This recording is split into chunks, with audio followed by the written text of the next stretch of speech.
In a slave cabin at the bend of the Tuckahoe Creek in Talbot County, Maryland, in February 1818, a woman named Harriet Bailey gave birth to a son. No doctor recorded the moment. No church entered it in any baptismal book.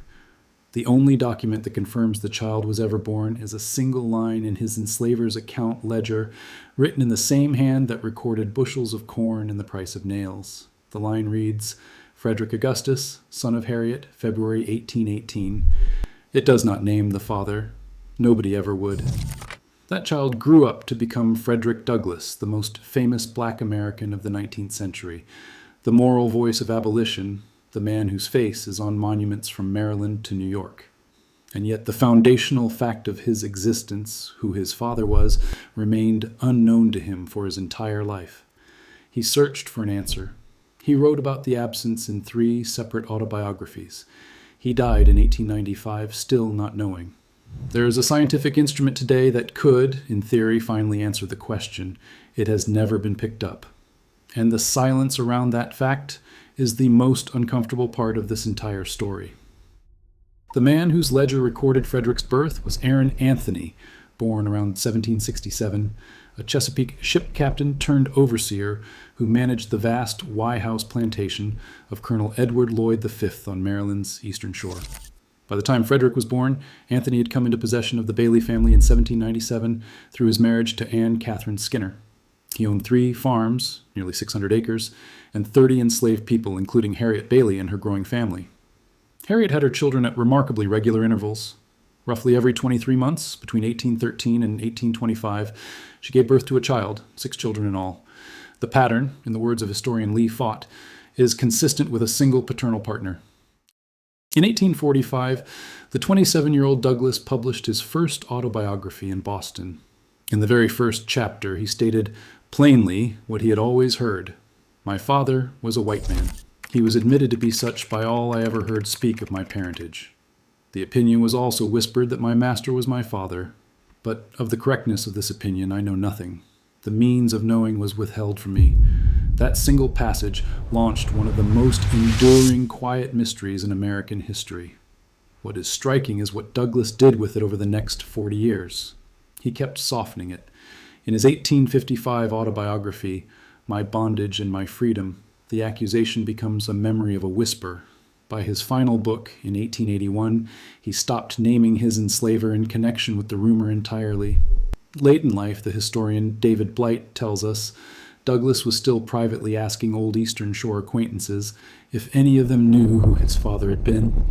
The closer he was in time to slavery, the more pointedly he implicated Aaron Anthony. The older he became, the more agnostic he grew. Either Douglass found something out and chose not to say it, or he stopped believing he ever could. Historians have been trying to settle that question ever since, and they have not agreed. In 1980, a retired Eastern Shore journalist named Dixon Preston published Young Frederick Douglass, The Maryland Years, with Johns Hopkins University Press. Preston had spent years inside Talbot County land records, the Lloyd papers, the Anthony family ledgers, and the Bibles of the white families involved. He produced what is still considered the foundational reconstruction of Douglass's first 20 years, and in his chapter on paternity, he argued, against the grain of previous historians, that Aaron Anthony was probably not Frederick's father.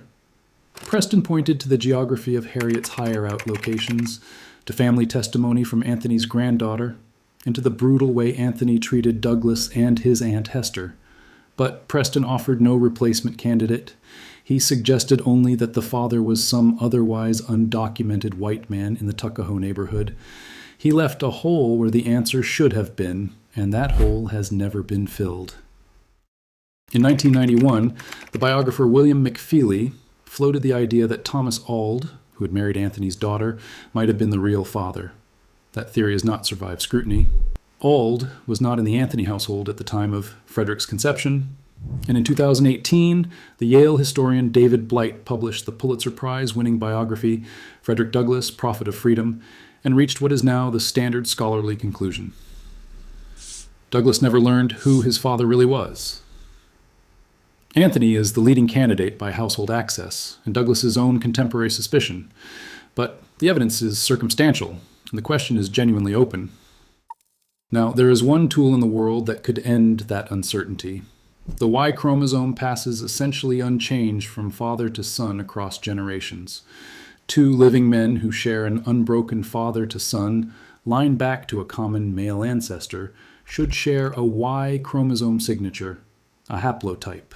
The technique was used most famously in 1998 when a team led by the pathologist Eugene Foster, working with the geneticist Mark Jobling at the University of Leicester and others, published a paper in the journal Nature titled "Jefferson Fathered Slave's Last Child." The team had sampled 5 male line descendants of Thomas Jefferson's paternal uncle, Field Jefferson, as a proxy for Jefferson's own Y chromosome because Jefferson had no acknowledged surviving sons. They compared that signature with a descendant of Eston Hemings, the last son of the enslaved woman Sally Hemings. The signatures matched.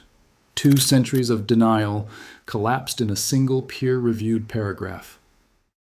But Foster himself, in a follow-up letter to Nature the next year, made a crucial admission that newspaper headlines glossed over.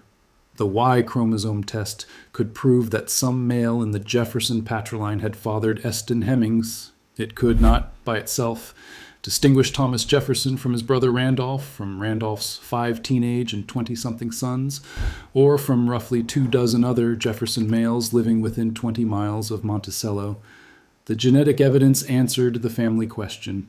It could not, on its own, name the man. That same limitation would apply to Aaron Anthony. A Y chromosome match between a Frederick Douglass patrilineal descendant and an Anthony patrilineal descendant would confirm that some male in the Anthony bloodline fathered Frederick. It would not by itself prove Aaron specifically.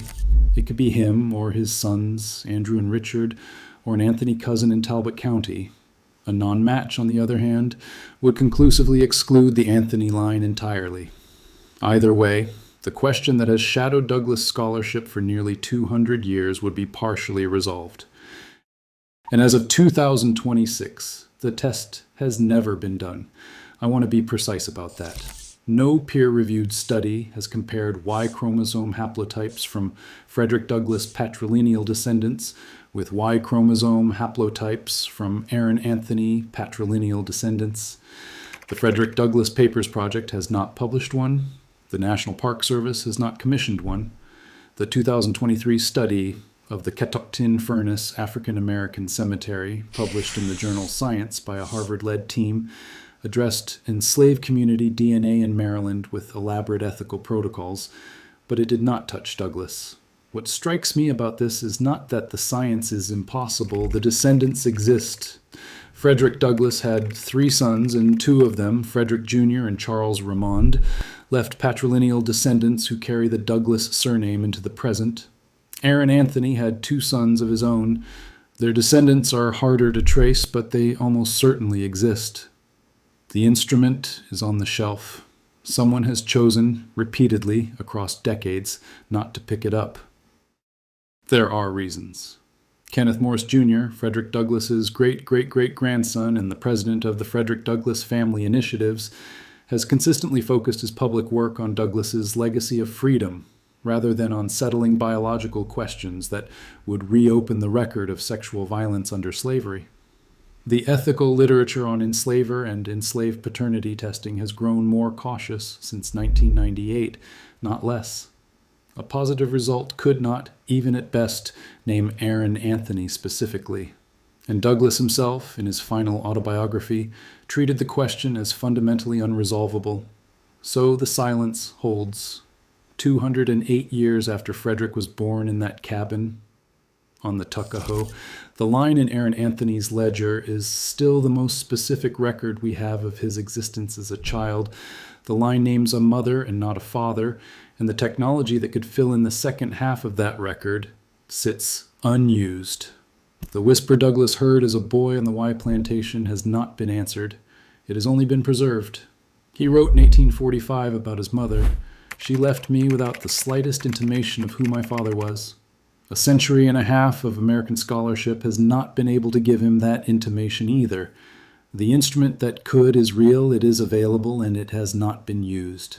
The absence is the story. If you found this investigation as compelling as I did, hit subscribe and stay with the channel. There is far more to come.